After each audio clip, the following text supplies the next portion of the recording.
عین تقاضا ہے کہ آخرت ہو. وَمِنْ آيَاتِهِ أَنْ خَلَقَكُمْ مِنْ تُرَابٍ ثُمَّ أَنْتُمْ بَشَرٌ تَنْتَشِرُونَ. 5 آیات کا میں نے تذکرہ کیا، اس میں سے پہلا ہے وَمِنْ آيَاتِهِ، اور اللہ کی نشانیوں میں سے ہے کہ اس نے تم کو مٹی سے پیدا کیا. کیا ہے میرا اور آپ کا جسم؟ کچھ آئرن ہے، کچھ کیلشیم ہے، اور کچھ یہ ہے، کچھ وہ ہے. سارے ایلیمنٹس جو مٹی میں ہے وہ میرے اور آپ کے جسم میں ہے. مٹی میں پانی دوڑ رہا ہے، اور زمین کے اندر آپ دیکھیں گے کہ اللہ تعالیٰ نے پانی چھپا رکھا ہے، میرے اور آپ کے جسم میں پانی بھرا ہوا ہے. یہ سب کچھ وہ ہے جو زمین میں ہے، اور زمین ہی سے اللہ تعالیٰ نے آدم کو لیا. اور آدم اس لیے کہلائے کہ وہ ادیم الارض. ادیم الارض کے معنی ہے کہ اس زمین کے بارے میں یہ کہا گیا کہ اگر آپ گلوب کو کاٹیں، جیسے آپ سیب کاٹتے ہیں، اس طرح سے گلوب کو کاٹ دیں تو آپ دیکھیں گے کہ گلوب کے اندر نیچے وہ تو اتنا پکنے والا گرم آتشی مادہ ہے کہ اس کو تو انسان کنٹرول بھی نہیں کر سکتا. بہت ہی زیادہ لاوے کی شکل میں وہ پگھل رہا ہے. اس کے بعد پھر اوپر کی سطح پہ آپ دیکھیں گے کہ کچھ چیزیں ہیں، اسی میں پیٹرول ہے، اسی میں پانی ہے. تو جو پرت ہے جس کو ہم مٹی کہتے ہیں، اس مرد کی جو پرت ہے، اس پرت کی نسبت سے کہا گیا کہ جتنا انڈے کا چھلکا ہے اتنی ہی ہے یہ.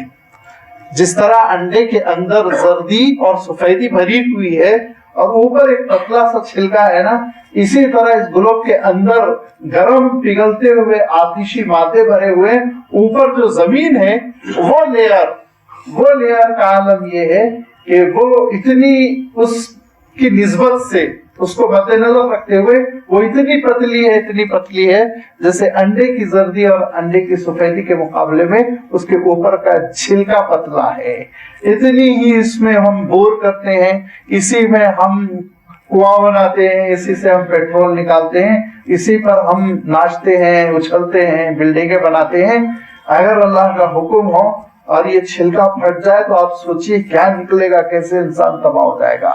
اللہ تعالیٰ نے اسی عدیم الارض سے، اوپر کی سطح سے، اللہ تعالیٰ نے مٹی کو برآمد فرمایا، اور اس مٹی سے اللہ تعالیٰ نے انسان کو بنایا تاکہ انسان اس دنیا کے ساتھ سازگار ہو جائے، سوٹیبل ہو جائے، جینے کے قابل ہو جائے، دنیا میں بھاگ سکے، کھا سکے، رہ سکے، سو سکے، اور پھر مرنے کے بعد اس مٹی میں مل سکے. اس کے لیے اللہ تعالیٰ نے جو ایلیمنٹ منتخب کیا، میرے اور آپ کے لیے جو مادہ منتخب کیا، وہ زمین ہی کا کیا. فرشتوں کے لیے اللہ تعالیٰ نے نور کا انتخاب فرمایا، جنوں کے لیے اللہ تعالیٰ نے آگ کا انتخاب فرمایا.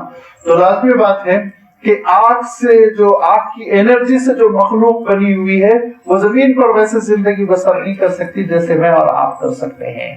لہذا ہر ایک کے الگ الگ تقاضے تھے. انسان کا یہ تھا مقصد کہ وہ زمین پر زندگی بسر کرے اور اپنے رب کو یاد کرنے والا بنے. اسی لیے اللہ تعالیٰ نے اس مٹی سے انسان کو اٹھایا.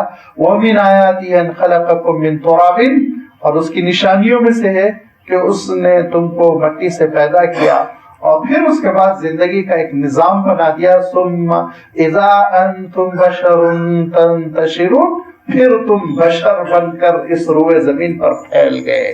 سورۃ البقرہ میں، سورۃ الاعراف میں اللہ تعالیٰ نے وضاحت فرمائی کہ حضرت آدم علیہ السلام کا عبوری دور کیسے گزرا، پھر وہاں پر اللہ تعالیٰ کے حکم سے حضرت آدم علیہ السلام کا کیا معاملہ ہوا، درخت کا چکنا، اور پھر زمین کی طرف سفر، اور زمین پر پہنچنے کے بعد اللہ تعالیٰ نے حضرت آدم سے اور حضرت حوا سے نسل انسانی کو پھیلا دیا، اور دیکھتے دیکھتے یہ پوری دنیا آباد ہو گئی.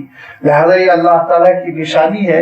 اور اللہ تعالیٰ نے جو اس مقصد کے لیے انسان کو پیدا کیا، وہ حضرت آدم علیہ السلام کی تخلیق سے پہلے فرشتوں نے جو مکالمہ کیا، فرشتوں نے جو اللہ تعالیٰ کے دربار میں باتیں پوچھی، اس سے بھی اندازہ ہو جاتا ہے کہ پروردگار تسبیح کرنے کے لیے، تیری عبادت کرنے کے لیے، تجھے یاد کرنے کے لیے تو ہم خود کافی ہے، تو پھر اس نئی مخلوق کو آپ کیوں پیدا فرما رہے ہیں.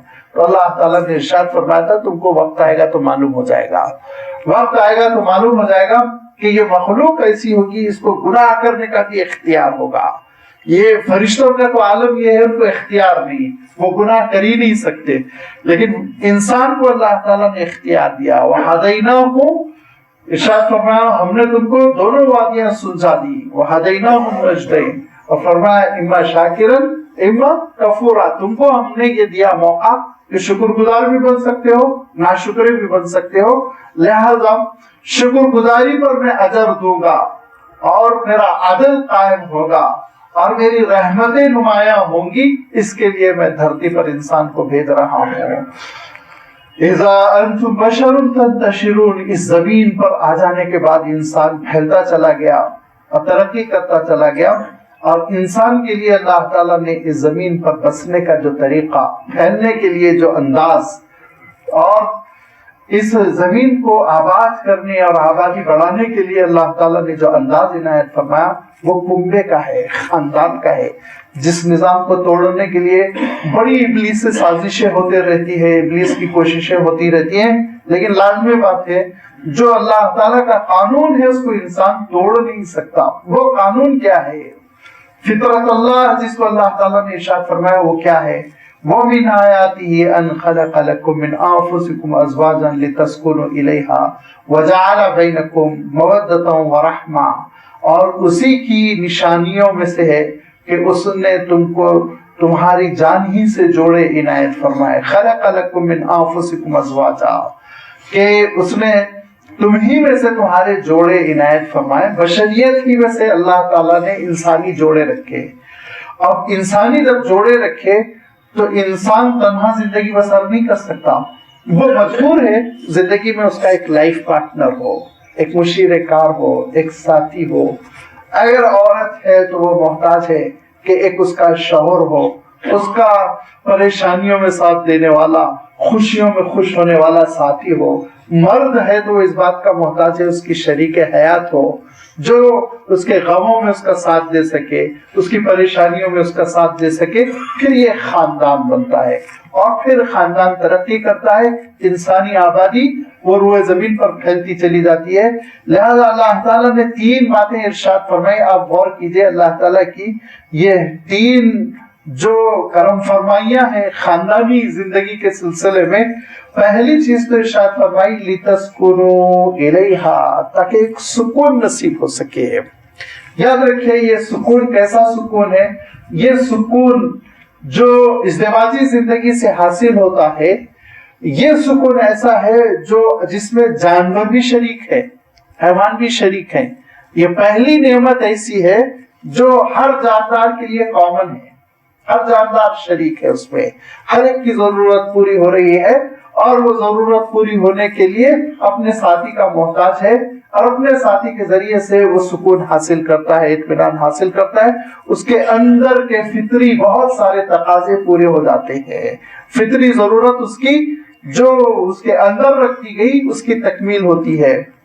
لیکن اس کے بعد انسان کو اللہ تعالیٰ نے اور آگے بڑھایا، اور آگے بڑھانے کے بعد ارشاد فرمایا وَجَعَلَ بَيْنَكُمْ مَوَدَّةً، اور اللہ تعالیٰ نے تمہارے درمیان مودت بھی رکھ دی.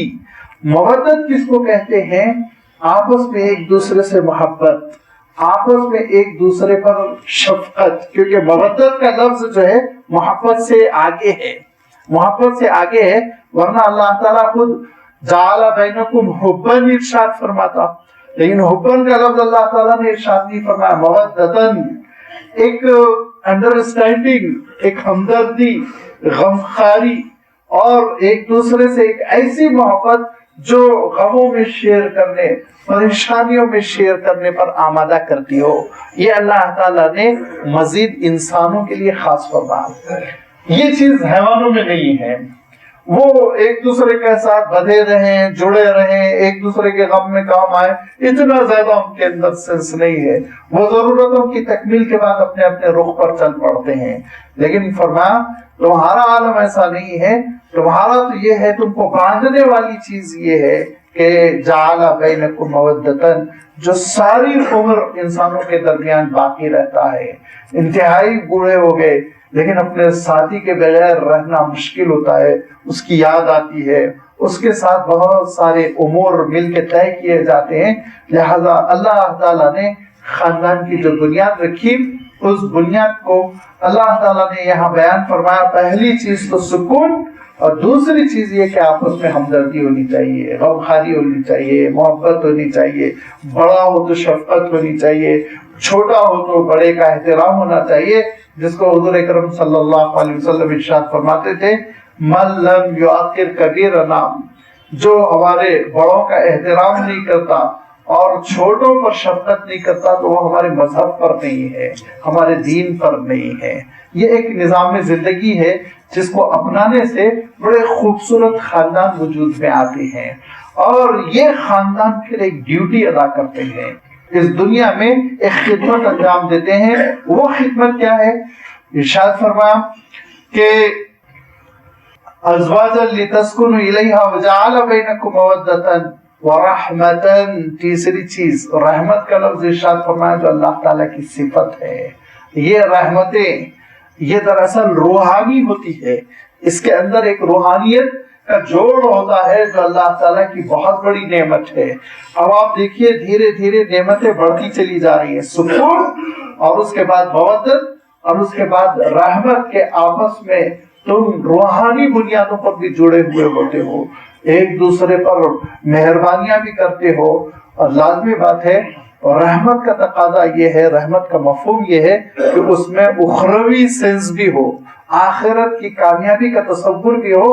لہذا یہی وہ رحمت ہے جو بندے کے اندر جب پیدا ہو جاتی ہے تو حضور اکرم صلی اللہ علیہ وسلم ارشاد فرماتے ہیں کہ کیا پیارا خاندان ہے، اللہ کی رحمتیں ہوں شخص پر جو رات میں بیدار ہوا اور اللہ کو یاد کیا.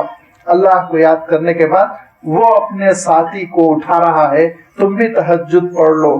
اگر وہ نہیں اٹھ پا رہے ہیں تو فرمایا چہرے پر پانی کے چھینٹے مار رہا ہے تاکہ وہ بیدار ہو جائے، غفلت کی نیند نہ سوئے اور پھر اٹھ کر اپنے پروردگار کو یاد کر لے.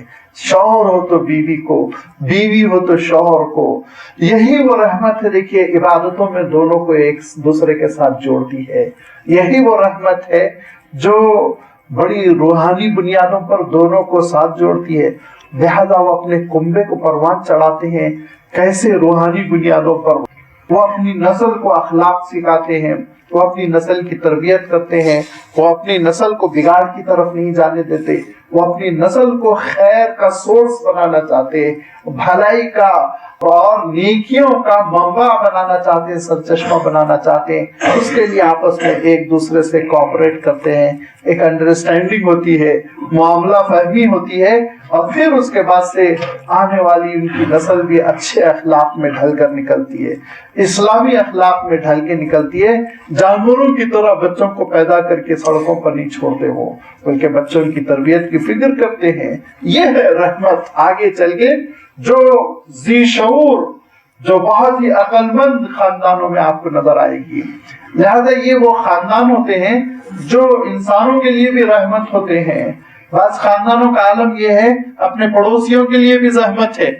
ان کا عالم یہ ہے کہ بچوں کو اتنا نگیٹیو بنا دیتے ہیں، ایسا منفی بنا دیتے ہیں کہ بعض پڑوسیوں کی کھڑکیوں کو وہ توڑ رہے ہیں، دروازوں پہ وہ بجا رہے ہیں، کال بیل وہ بجا کے دوڑ رہے ہیں، نقصان وہ کر رہے ہیں، باہر ٹھہری ہوئی گاڑیوں کے شیشے وہ توڑ رہے ہیں. لہذا یہ زحمت بنا ہوا خاندان ہے. یہ زحمت بنا ہوا خاندان ہے. یہ کب ہوتا ہے؟ کہ اس وقت ہوتا ہے. بنیادی نقطہ نظر یاد رکھیے، آپ کا بچہ کبھی چھوٹا نہیں ہے. کبھی یہ مت سمجھیے ابھی تو چھوٹا ہے نا، یہ غلط فہمی آپ کی. ابھی تربیت کا وقت ہے نا، یہ سوچئے. اور جب کبھی وہ کسی کو نقصان پہنچائے تو ہرگز اپریشیٹ نہ کیا جائے، کبھی ہمت افزائی نہ کی جائے، اسی وقت ڈانٹا جائے، اسی وقت. لازمی بات ہے کبھی بھی آپ کو اس بات کی نہیں دعوت دی جاتی ہے کہ اس کی پیٹھ پر بید برسا دے اور مار پیٹ سے ہی کام لے. کبھی مار پیٹ کام نہیں آتی، بلکہ سمجھانے کا طریقہ ہوتا ہے، اور اس سے یہ پتا چلتا ہے بچے کو کہ یہ کام میرے بڑوں کو پسند نہیں آیا، ان کے اوپر گرا گزرا ہے. ایک بائیکاٹ کی کیفیت ہوتی ہے، سمجھانے کی کیفیت ہوتی ہے، اور سرزنش کا طریقہ کار ہوتا ہے جس سے صاف پتا چل جاتا ہے، بچہ محسوس کر لیتا ہے میرے بڑوں نے اس کو اچھا نہیں سمجھا. یہ اور اس کے مقابلے میں کیا ہوتا ہے؟ بچہ گالی دے کر آیا، بچہ سامنے گالی دے رہا ہے، بچہ کسی بڑے کے ساتھ بدتمیزی کر رہا ہے اور آپ اس کو اپریشیٹ کر رہے ہیں، یہ سوچ کے چھوٹا ہے نا، ہنس رہے ہیں، کہہ رہے ہیں اوف کتنا اچھا گالی دینا آ گیا، تو اب لازمی بات ہے آج وہ چھوٹی گالی دے رہا ہے، کل بری گالی دے گا. جب بری گالی دے گا کمزوروں کے سامنے تو وہ بیچارے برداشت کریں گے، لیکن ایک طاقتور کے سامنے وہ گالی دے گا تو اس کا منہ پھوڑ دیں گے، لہذا زخمی ہو کے گھر آئے گا، بگڑتا چلا جائے گا اور پھر آپ ہی کو برا خمیازہ بھگتنا پڑے گا. بچوں کی تربیت یہ ماں باپ کی ذمہ داری ہے. اسلامی سانچے میں بچوں کو جو ڈھالتے ہیں وہ گویا اللہ تعالیٰ کی اس آیت کی تفسیر ہوتے ہیں، وَجَعَلَ بَيْنَكُمْ مَوَدَّةً وَرَحْمَةً. یہ ہے رحمت کہ آپ اس دنیا کو ایک تحفہ دے کر جائیں، آپ اس نسل انسانی میں ایسی چیزوں کا اضافہ کریں جو اس نسل انسانی کی ترقی کا ذریعہ بنے. وہ اولاد چھوڑ کر جائیں جو اولاد دوسروں کے بھی کام آئے، خود مرحوم ماں باپ کے بھی کام آئے. الولد الصالح يدعو له، وہ نیک اولاد جو ماں باپ کے لیے دعا کرتی ہو، دعائے مغفرت کے لیے ہاتھ اٹھا کر روتی ہو، ایسی نہیں جو گناہ کر کر کے والدین کے لیے ایصال عذاب کر رہے ہو، عذاب بھیجتے جا رہے ہو، نعوذ باللہ. اسی لیے قیامت کے دن جب برے لوگوں کو اٹھایا جائے گا تو وہ اپنے ماں باپ پہ لعنت و ملامت کریں گے اور کہیں گے کہ یہی ہے جنہوں نے تربیت نہیں کی تھی، اللہ ان کو ڈبل عذاب دیجئے، ان کو ڈبل عذاب دیجئے کہیں گے. لہذا اپنی اولاد کو ہم رحمت کا مظہر بنائیں، زحمت کا سبب نہ بنائیں، تربیت کرے، اچھے سانچے میں ڈھالے. وَجَعَلَ بَيْنَكُمْ مَوَدَّةً وَرَحْمَةً. اللہ تعالیٰ نے اس ایک عنوان میں اتنی باتیں سمٹ دی کہ اسی پر گفتگو کر لی جائے تو کافی ہے. فرمایا دیکھو پروردگار کی نشانیوں میں سے یہ کیا کم بڑی نشانی ہے کہ اس نے تمہاری ہی جنس میں سے تمہارا جوڑا پیدا کیا جس سے کہ تم کو سکون حاصل ہوتا ہے.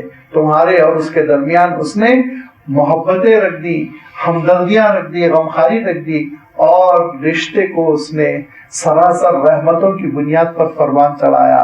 اِنَّ فِي ذَلِكَ لَآيَاتٍ لِقَوْمٍ يَتَفَكَّرُونَ. بے شک اس میں بڑی نشانیاں ہیں ان لوگوں کے لیے جو غور کرتے ہیں. میں عرض کر چکا ہوں کہ اگر ہم اور آپ زندگی بے حسی کی بسر کریں تو بڑی سے بڑی اللہ تعالیٰ کی نشانی ہم کو اور آپ کو فائدہ نہیں پہنچاتی، لیکن حس کو، شعور، فکر، غور کرنے کی صلاحیت، سوچتے رہ جائے انسان تو پھر اللہ تعالیٰ کی چھوٹی چھوٹی نشانی بھی معرفت خداوندی کا ذریعہ بنتی ہے، اللہ تعالیٰ تک پہنچنے، اس کا تقرب، اس کی عبادت کرنے کا ذریعہ بنتی ہے. لہذا فرمایا اِنَّ فِي ذَلِكَ لَآيَاتٍ لِقَوْمٍ يَتَفَكَّرُونَ. جانوروں کی زندگی بسر کر رہا ہے ایک انسان اور کھاتا ہے، پیر پھیلا کے سو جاتا ہے اور بشری تقاضوں کو پورا کرتا ہے، اس کے علاوہ کچھ نہیں سوچتا، تو لازمی بات ہے وہ اس کے بارے میں تو اللہ تعالیٰ نے ارشاد فرمایا اولئک کالانعام بل هم اضل. وہ تو چوپائے نہیں، چوپایوں سے بھی گیا گزرا ہے. ارشاد فرمایا وہ جو غور کرتا ہے نعمتوں کا سورس کہاں ہے، کہاں سے آ رہی ہیں نعمتیں، کیوں آ رہی ہیں، ان کا مقصد کیا ہے، کب تک آئیں گی، یہ چیزوں پہ جب غور کرتا ہے تو اس کی زندگی میں بڑی تبدیلی پیدا ہوتی ہے. یہی فکر ہے جس کے بارے میں فرمایا ان فی ذلک لآیات لقوم یتفکرون. بے شک اس میں بڑی نشانیاں اللہ تعالیٰ کی، لیکن ان لوگوں کے لیے جو لوگ یتفکرون، تفکر کرتے ہیں. تیسرا عنوان فرمایا وَمِنْ آیَاتِهِ خَلْقُ السَّمَاوَاتِ وَالْأَرْضِ. یہ کائنات کو پیدا کیا اللہ تعالیٰ نے، کتنی بڑی نشانی ہے، ذرا اس کائنات پر غور کرو کہ اور اسی کی نشانیوں میں سے زمین و آسمان کو پیدا کرنا. کیسے زمین کو اس نے گلوب کو پیدا کیا، کیسے اس فضا میں، اسپیس میں دوڑایا، کس اسپیڈ سے دوڑایا. 1 سیکنڈ میں 18 میل کا سفر کرتی ہے آپ کی یہ دنیا. 1 سیکنڈ میں 18 میل سے بھی کچھ زائد، 18.25 چاہے تو آپ کہہ لیں. میل، کلومیٹر نہیں کہہ رہا ہوں میں، کلومیٹر تو میرے خیال میں 18 کو 24-25 کے قریب چلا جائے گا، صرف 1 سیکنڈ میں. 1 سیکنڈ میں اب آپ سوچئے اگر دنیا کی رفتار سے آپ سواری پیدا کریں، سواری بنا لیں، تو آپ within a minute دلی میں ہوں، یہاں سے 1 منٹ میں دہلی میں، اور 4 منٹ میں آپ جدہ پہنچیں گے. اور اگر ایسی سواری آپ بنا لیں تو آپ 12 منٹ میں یو ایس سے پہنچ جائیں گے. 12 منٹ میں کس تیزی کے ساتھ یہ گلوب سفر کر رہا ہے اسپیس پہ اور سورج کے اطراف دوڑ رہا ہے اور گھوم رہا ہے، چکر کاٹ رہا ہے، یہ کیا کوئی کمزور خالق پیدا کر سکتا تھا؟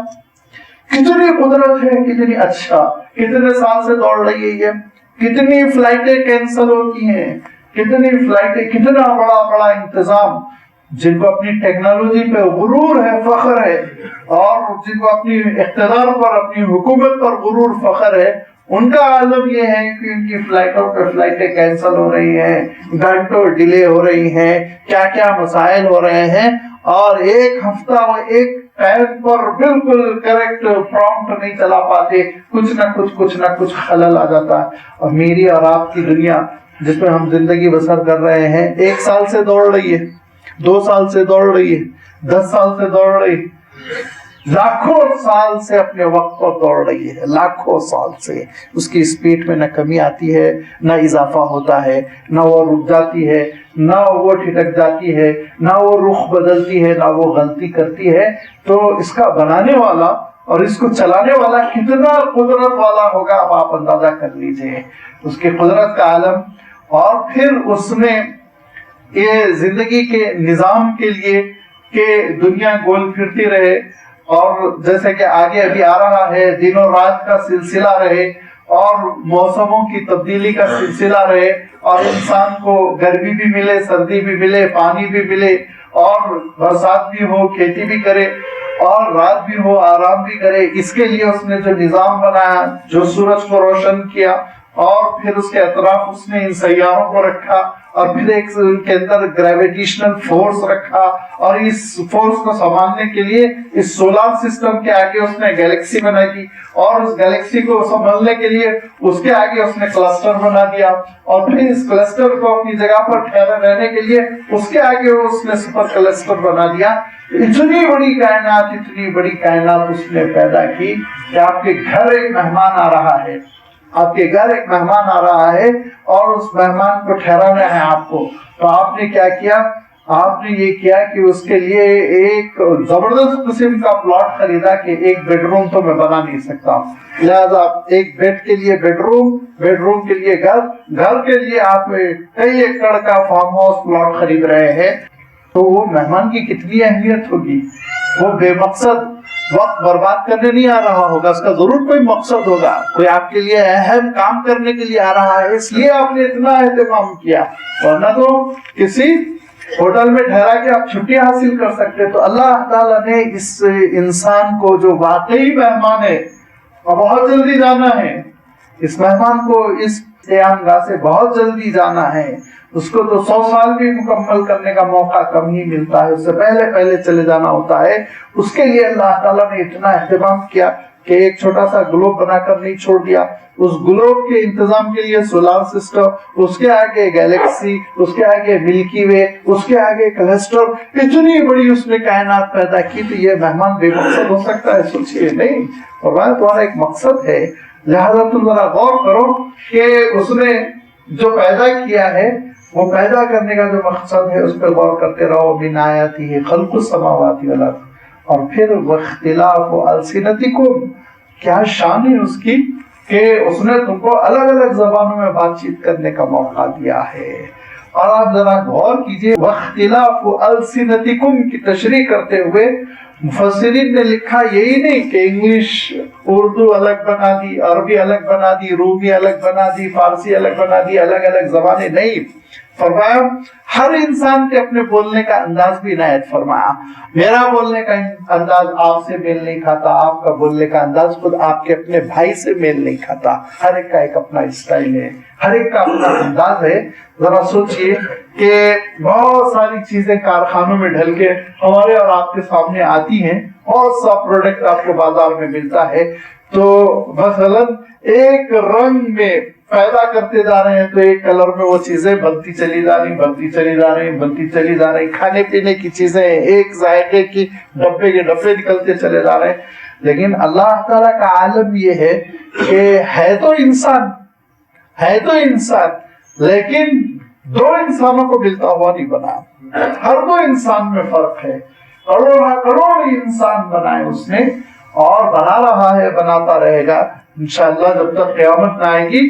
سارے انسانوں کی اپنی خصوصیات، اپنا مزاج، اپنا رنگ و روپ، اپنا لہجہ، اپنا انداز، اپنا حسن، اپنا اسلوب، یہ کیا شان ہے، کتنے سانچے ہیں اس کے پاس، ہر سانچے میں ایک نیا، ہر نیا سانچا ہے جس میں ایک انسان کو ڈھالا جا رہا ہے، ہر سانچا نیا ہے جس میں انسان کو ڈھالا جا رہا ہے۔ پہلے تو ہم بچپن میں سنتے تھے کہ انگوٹھے کے نشان نہیں ملتے دو انسانوں کے، اسی لیے انگوٹھے لگائے جاتے، آج معلوم ہوا آنکھوں کی پتلیاں بھی نہیں ملتی دو انسانوں کی الگ الگ۔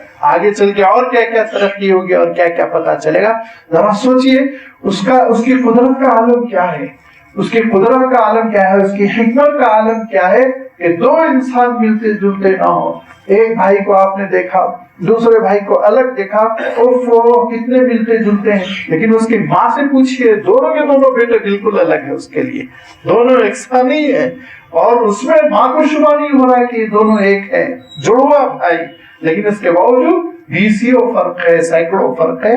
فرمایا وہ اختلاف السنتکم، زبانیں بھی تمہاری الگ الگ اس نے پیدا کی، وہ الوانکم، رنگ ڈھنگ بھی اس نے الگ الگ، کوئی گورے ہیں کوئی کالے ہیں، اور اس رنگ میں بھی آپ دیکھیں گے کہ جس کو میں عرض کر رہا تھا ابھی کہ رنگ میں بھی ایسا نہیں ہے کہ ایک ہی سفید قسم کا کلر کتابیں آپ کی چھپتی ہیں، بسا اوقات بعض اچھی کتابیں ہوتی ہیں تو اس کا 1,00,000 کا ایڈیشن نکلتا ہے۔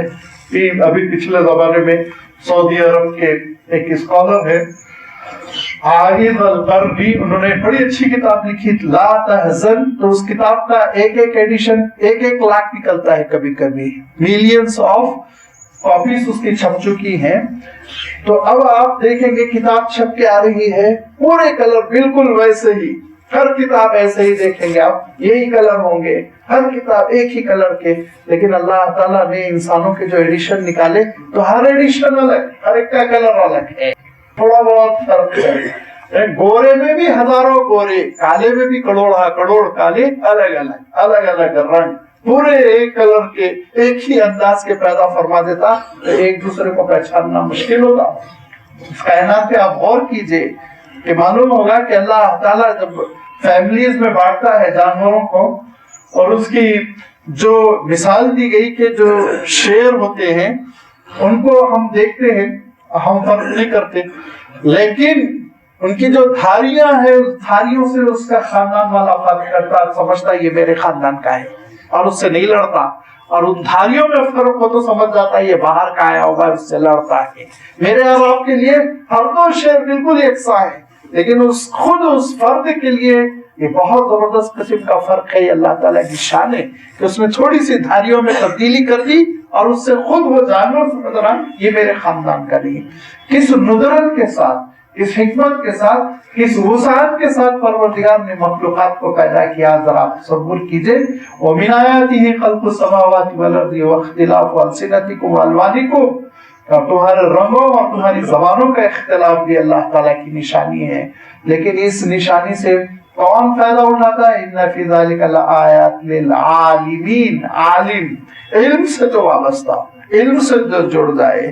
پھر میں علم کے سلسلے میں اس کی فضیلت، اس کی اہمیت بیان کروں تو آپ سوچیں گے کہ ریپیٹ کرتے رہتے ہیں، لیکن یہ کہ اسلام نے علم کو جو اہمیت دی، اللہ تعالیٰ نے علم کو جو اہمیت دی، آپ اس کا اندازہ نہیں کر سکتے۔ علم سے جڑنا یہ ایمان کے بعد پہلا تقاضا ہے۔ کیوں؟ کیا فرمایا اللہ تعالیٰ نے؟ اللہ تعالیٰ ارشاد فرماتا ہے وَيَرْفَعِ اللَّهُ الَّذِينَ آمَنُوا مِنْكُمْ وَالَّذِينَ أُوتُوا الْعِلْمَ درجات، کہ اللہ تعالیٰ بلندیاں دیتا ہے تم میں سے ان لوگوں کو جو ایمان والے ہیں اور علم والے ہیں۔ علم، یہ امت ظاہر نہیں رہ سکتی، یہ امت علم سے جڑی رہتی ہے۔ اس امت نے وہ علمی کارنامے انجام دیے جس کو بیان کرنے کے لیے ایک تاریخ چاہیے، ایک سفینہ چاہیے، اور اس علم سے محروم ہو کر یہ امت بالکل ویسے ہی نہیں رہ سکتی جیسے مچھلی پانی سے محروم ہو کر نہیں جی سکتی۔ لہذا علم سے ہم وابستہ ہوں، سیکھنے کا عمل ہم ہرگز نہ چھوڑیں۔ آپ صلی اللہ علیہ وسلم فرمایا کرتے تھے دو لالچی ایسے ہوتے، منہمان لا یشبعان فرماتے تھے، جن کا جی بھرتا ہی نہیں۔ فرمایا ایک تو دولت کا لالچ، جو دولت کا لالچی ہے، وہ اس کو سونے کی ایک وادی مل جائے، دوسری وادی مل جائے، تیسری وادی، اور اس کے خواہش کو، اس کے منہ کو سوائے قبر کے مٹی کے کوئی چیز نہیں بھر سکتی۔ اور دو لالچی ایسے ہیں جو کبھی سیراب نہیں ہوتے، ایک دنیا کا لالچ رکھنے والا، ایک دنیا کی طلب کرنے والا، اور ایک دولت کا لالچی جس کا عالم یہ ہوتا ہے کہ وہ رحمان سے دور ہوتا چلا جاتا ہے، شیطان سے قریب ہوتا چلا جاتا ہے۔ اور فرمایا دوسرا، علم کا حریص، علم کا طالب، علم کا چاہنے والا کبھی سیراب نہیں ہوتا، اور فرمایا وہ رضا رحمان سے قریب ہوتا جاتا ہے، رحمان کی خوشنودی سے قریب ہوتا چلا جاتا ہے، آگے بڑھتا جاتا ہے، اس کے اندر شعور بڑھتا ہے، تقویٰ بڑھتا ہے۔ لہذا اللہ تعالیٰ ارشاد فرماتا ہے ان فی ذلک لآیات للعالمین، عالم جو ہے، اچھا عالم کے لیے اب آپ یہ نہ سوچئے کسی انسٹیٹیوشن سے ڈگری ملنا اور اس میں ایڈمیشن لینا، نہیں، یاد رکھیے حضور اکرم صلی اللہ علیہ وسلم نے کوئی یونیورسٹی نہیں کھولی، لیکن یونیورسٹی جیسا ماحول دے دیا صحابہ کو، تعلیم سے جوڑ دیا، وہ مسجد میں بھی تعلیم سے جڑ گئے، اور وہ اپنی دکانوں پر بھی تعلیم سے جڑ گئے، اپنی کھیتیوں پر بھی تعلیم سے جڑ گئے، ہر جگہ وہ سیکھتے رہے، اور چند ہی دنوں میں دنیا میں بڑے بڑے معلم بن کر پھیل گئے۔ ایک لڑکا جو حضور اکرم صلی اللہ علیہ وسلم کی خدمت میں 10 سال 12 سال 11 سال کی عمر میں آیا تھا، وہ اس کا عالم یہ ہوا پورے ملک کا معلم۔ حضرت معاذ بن جبل کی سیرت اٹھا کر پڑھیے، یمن کو انہوں نے سنبھالا۔ حضرت عبداللہ ابن مسعود رضی اللہ تعالیٰ عنہ کی سیرت پڑھیے، عراق کو انہوں نے سنبھال لیا۔ حضرت عبداللہ ابن عمر کی سیرت پڑھیے، مدینہ منورہ کو انہوں نے سنبھال لیا۔ حضرت عبداللہ ابن عباس کو دیکھیے، مکہ مکرمہ کو انہوں نے سنبھال لیا۔ حضرت عمرو ابن عاص کو دیکھیے، مصر کو انہوں نے سنبھال لیا۔ ایک صحابی ایک ملک کے لیے کافی ہو گیا۔ حضور اکرم صلی اللہ علیہ وسلم کے مدرسے کے فارغین بہت کامل تھے، بہت ہی بڑے مدبر تھے۔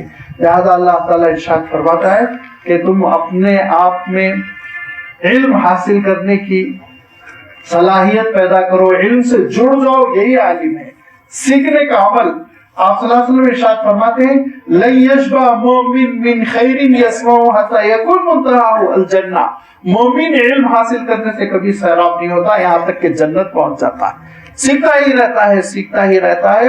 اور سیکھنے کا عمل اتنا افضل ہے، فرمایا جو علم حاصل کرنے کے لیے نکلتا ہے اس سے تو خوش ہو کے اس کے پیروں تلے فرشتے اپنے پر بھی چاہتی ہے، اور فرمایا اس کے لیے دعا کرتی ہے، ساری مخلوق، پرندے فضاؤں میں، مچھلی پانی میں، یہاں تک کہ فرمایا کیڑے مکوڑے دلوں میں اس کے لیے دعا کرتے ہیں۔ کیوں؟ آپ اپنے مقصد کو پورا کر رہے ہیں۔ لہذا یہ عالم بننا یعنی علم سے جڑنا، کوئی ڈگری حاصل کرنے کی بات نہیں کر رہا ہوں میں، علم سے وابستگی، یہ نہیں سمجھنا ہو گیا قصہ میں تو گریجویٹ ہو گیا نوکری مل گئی، نہیں، سیکھتے رہو، آگے بڑھتے رہو، روزانہ ایک آیت سیکھتے رہو، اور روزانہ ایک مسئلہ حل کرتے رہو، علم سے وابستہ رہو۔ اور پھر یہ بھی بتا دوں، آخر میں ایک لفظ بتاتے ہوئے آگے بڑھوں کہ اسلام نے عصری علم دینی علم میں تفریق نہیں کی، یاد رکھیے۔ علم وہ ہے جو عالم تک پہنچا دے، علم وہ ہے جو اللہ تعالیٰ سے ہم کو جوڑ دے، چاہے وہ عصری ہو چاہے وہ دینی ہو۔ علم ہے، علم ایک اکائی ہے، اس اکائی میں ہم تقسیم نہیں کر سکتے، اس کو بانٹ نہیں سکتے، اس کو علامہ اقبال نے دلیل کم نظری فرمایا۔ لہذا علم سے وابستگی مومن کی شان ہے، اور وہی یہ ساری نشانیوں کو سمجھ سکتا ہے۔ وَمِنْ آیَاتِهِ مَنَامُكُمْ بِاللَّيْلِ وَالنَّهَارِ، اور پھر اللہ تعالیٰ ارشاد فرماتا ہے کہ اور اسی کی نشانیوں میں سے ہے کہ تم رات کو سوتے ہو، وَالنَّهَارِ وَابْتِغَاؤُكُمْ مِنْ فَضْلِهِ، اس انداز میں اللہ تعالیٰ نے بات ارشاد فرمائی کہ پوری جامعیت اس میں آ گئی۔ ارشاد فرمایا اگرچہ کہ صحیح معنوں میں رات سونے کے لیے ہے، لیکن وَالنَّهَارِ کبھی کبھار دن میں بھی تھکن ہو جائے تو سونے کو حرام نہیں قرار دیا گیا، سو سکتے ہو، لیکن دن کس کے لیے ہے؟ وَالنَّهَارِ وَابْتِغَاؤُكُمْ مِنْ فَضْلِهِ، اللہ کا فضل تلاش کرنے کے لیے۔ اصلاً دن روزی کے تلاش کے لیے، اللہ کا فضل وہ تلاش کیا جائے، لیکن اگر کسی کو بیچارے کو دن کی نوکری نہیں مل رہی ہے تو رات کی نوکری حرام نہیں ہے، رات کی نوکری کر سکتا ہے، اجازت ہے، لیکن اصل اللہ نے دن کو بنایا ہے روزی روٹی کے لیے، رات کو بنایا ہے آرام کے لیے۔ اس کے خلاف کوئی عمل کر رہا ہے تو اس کے حق میں یہ چیز ناجائز، بری، گناہ نہیں، لیکن فطرت کے خلاف ضرور ہے، اس کے مزاج کے خلاف ضرور ہے۔ لہذا راتوں کو جاگ جاگ کے نوکری کرتا رہے گا، 5-6 سال کے بعد ذہنی دیوالیہ نکل جائے گا اور بعض ہفتہ وہ ایک پیشنٹ بن کر رہ جائے گا۔ اسی لیے فرمایا کہ ٹھیک ہے کبھی کبھار کر لینے میں کوئی حرج نہیں، لیکن ہمیشہ کا مزاج اس کو نہیں، انسان کو نہیں بنانا چاہیے۔ اللہ تعالیٰ نے تو آزادی دے دی، لیکن فطرت کے خلاف چلنے سے خود انسان کو نقصان ہوتا ہے۔ لہذا دن آرام کرنے کے لیے نہیں ہے، جد و جہد کے لیے ہے۔ دن روشن ہے، روزی کی تلاش میں، روٹی کی تلاش میں صحیح ہے۔ رات تاریک ہے، اندھیرا چھا جاتا ہے، وہ آرام کرنے سے مناسب ہے، اس میں مناسبت ہے کس سے؟ سو جانے سے، خاموشی طاری ہوتی ہے۔ اس مزاج کے ساتھ اللہ تعالیٰ نے یہ پیدا کیا اور ارشاد فرمایا کہ یہ بھی اللہ تعالیٰ کی بڑی نشانیاں ہیں۔ کتنی زبردست نشانی، آپ غور کرتے چلے جائیں۔ ایک ہی حصہ میں بیان کرتا ہوں کہ انسان تھک جاتا ہے کام کرتے کرتے، 12 گھنٹے کے بعد بہت تھک جاتا ہے، 14 گھنٹے کے بعد اس کا بدن جواب دینے لگتا ہے۔ اب اس کے بعد سے وہ سو گیا، رات ہو گئی، اور 6 گھنٹے کے بعد وہ فریش ہو جاتا ہے، 8 گھنٹے کے بعد نیند سے اکتاہٹ پیدا ہو جاتی ہے، اکتانے لگتا ہے، اب آپ سونا اچھا نہیں لگتا، سوائے بعض ایسے سستی پسند لوگوں کے جو 8 گھنٹے سے بھی زیادہ سوتے ہیں، 12 گھنٹے پڑے رہتے ہیں۔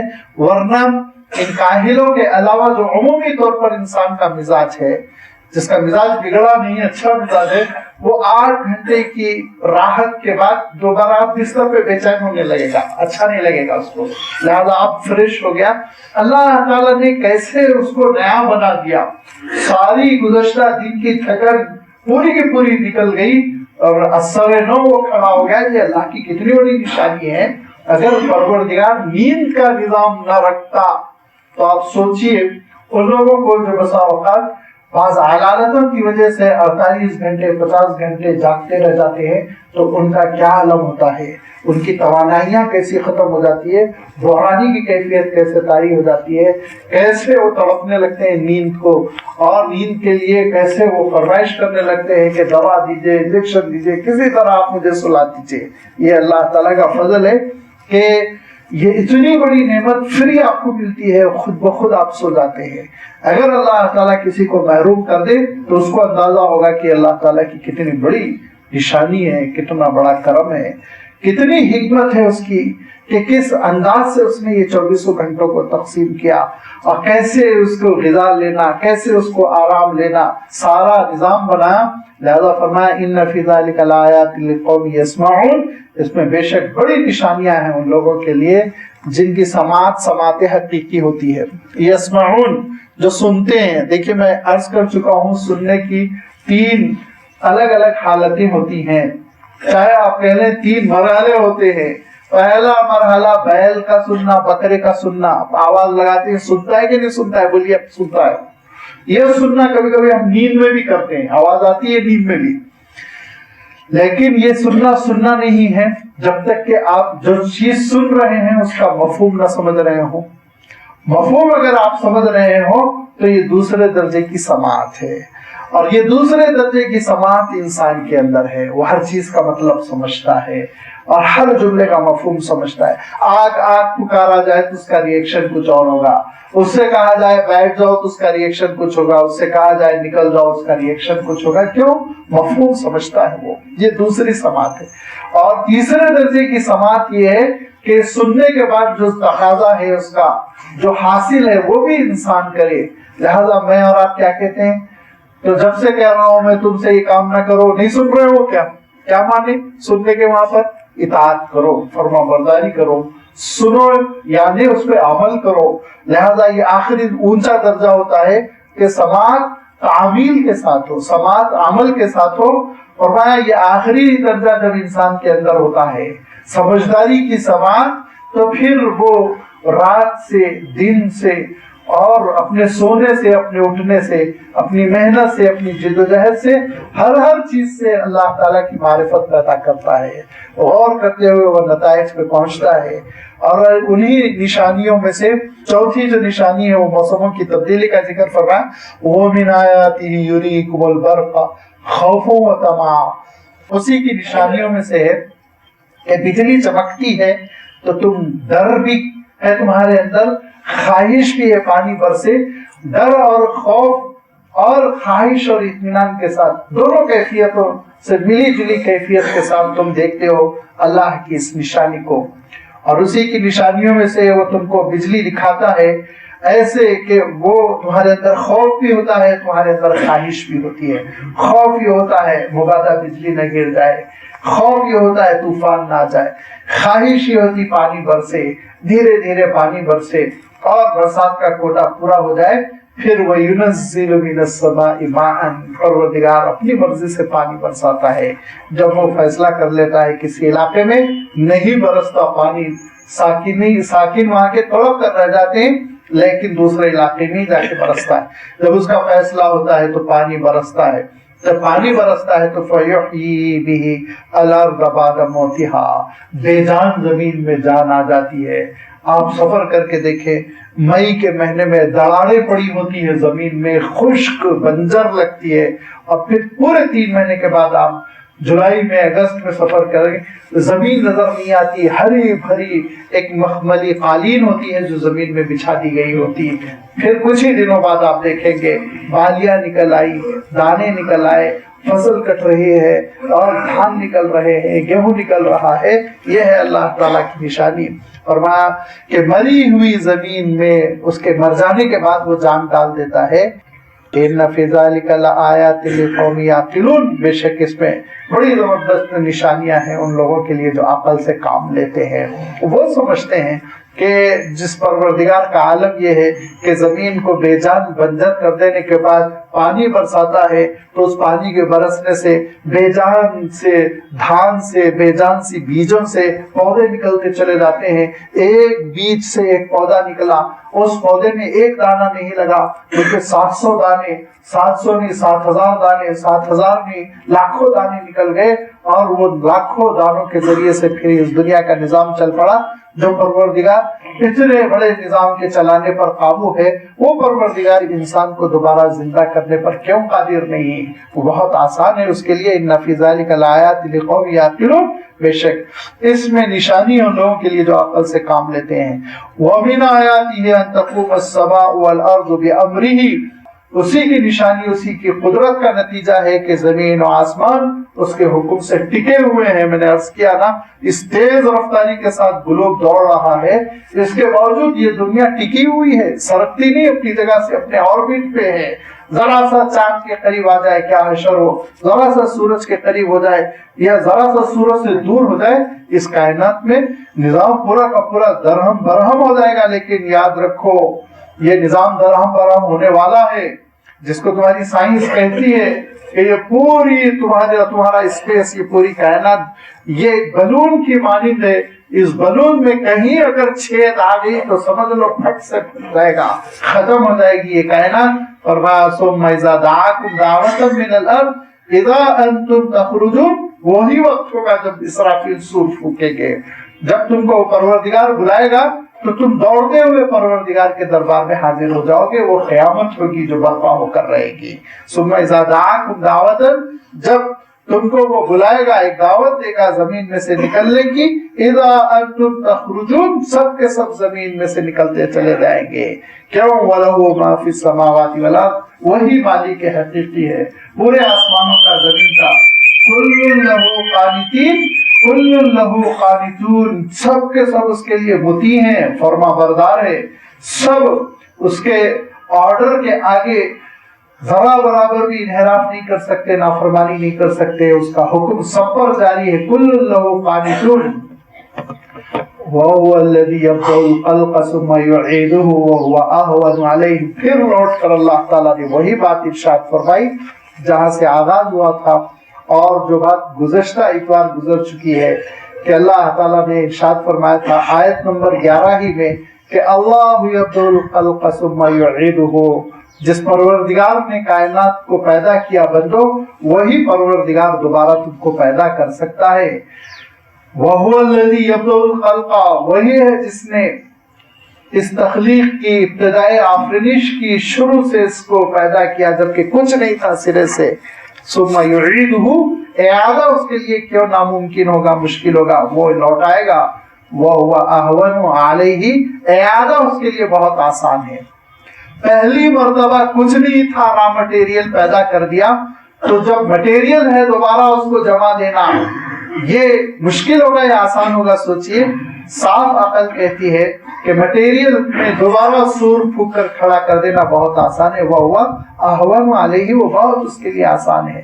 وَلَهُ الْمَثَلُ الْأَعْلَى فِي السَّمَاوَاتِ وَالْأَرْضِ، اور اسی کی صفات ہے اور اسی کے احکام ہے اس پوری کائنات میں جو بڑے بلند ہے، اور یہی وہ اللہ تعالیٰ کی صفات ہے، یہی وہ اللہ تعالیٰ کا فنکشن ہے، یہی اس کارخانے حیات کے نظام کا چلنا ہے جو پوری کائنات میں جاری ہے، اور جو تم کو بتاتا ہے، کیا بتاتا ہے؟ وہ العزیز، وہ بہت قدرت والا ہے، کنٹرول والا ہے۔ اس کے کنٹرول کا عالم یہ ہے کہ جو حکم دیتا ہے وہ حکم ہو کر رہتا ہے، اور ہونا تو ہونا ہی ہے، تاخیر بھی نہیں ہوتی۔ اور اس کا عالم یہ ہے کہ جو حکم دیتا ہے اس کے پیچھے ایک مقصد ہوتا ہے، کیونکہ وہ حکیم ہے، وہ دانا و بینا ہے، بیکار کوئی کام نہیں کرتا، لہذا اس نے ایک مقصد کے ساتھ انسانوں تم کو اس دنیا میں بھیجا۔ جو انسان اپنے مقصد کو سمجھ لیتا ہے وہ اس کی نگاہوں میں بڑا قیمتی ہو جاتا ہے، اور جو اس کے مقصد کو نہیں سمجھتا اس کی اللہ تعالیٰ کی نگاہوں میں کوئی اہمیت نہیں۔ جو مقصد سمجھ لیتا ہے اس کے بارے میں حضور اکرم صلی اللہ علیہ وسلم ارشاد فرماتے ہیں کہ اگرچہ کہ وہ غبار آلود ہو، وہ ٹھیلا کھینچ رہا ہو، رکشا چلا رہا ہو، لیکن مولا کی نگاہوں میں اتنا اہم ہے، اتنا اہم ہے۔ آپ صلی اللہ علیہ وسلم نے فرمایا، لوگوں، بہت سارے لوگ ہوتے ہیں جو تمہارے پاس رشتہ بھیجتے ہیں تو تم ریجیکٹ کر دیتے ہو، جب وہ تم سے معاملہ کرنا چاہتے ہو تو تم ایک دینار کا معاملہ ان سے کرنا نہیں چاہتے، ان کے کپڑے میلے کچیلے ہوتے ہیں، ان کے بال بکھرے بکھرے ہوتے ہیں کہ ربع شخص اخبر لو اقسم علی اللہ لابر، لیکن اپنے مولا کی نگاہوں میں وہ اتنے اہم ہوتے ہیں کہ اگر وہ خدا کا نام لے کے قسم کھا لے تو پھر پروردگار بھی ان کی لاج رکھتا ہے، ان کی قسم کو پورا کرتا ہے۔ جو مقصد کو سمجھ لیتا ہے وہ کچھ اور ہوتا ہے، جو مقصد کو نہیں سمجھتا وہ فرمایا دنیا میں موٹا تازہ کھاتا پیتا کروڑ پتی، لیکن اس کا عالم یہ ہے کہ اللہ تعالیٰ کے نزدیک ذرہ برابر اس کا کوئی وزن نہیں، اس کی کوئی اہمیت نہیں، ارشاد فرمایا۔ لہذا انسان کی معنویت، انسان کی اہمیت اپنے مقصد کو جاننا، اپنے رب کو جاننا، اس کی فرما برداری کرنا ہے، اور جو رب کی فرما برداری نہیں کرتا اس کی مثال کیسے ہوتی ہے اور وہ کیسے زندگی بسر کرتا ہے، اللہ تعالیٰ نے اس کا تذکرہ آگے کے رکوع میں فرمایا۔ انشاءاللہ اس کی وضاحت آئندہ اتوار آپ کی خدمت میں رکھی جائے گی۔ وآخر دعوانا ان الحمد للہ رب العالمین۔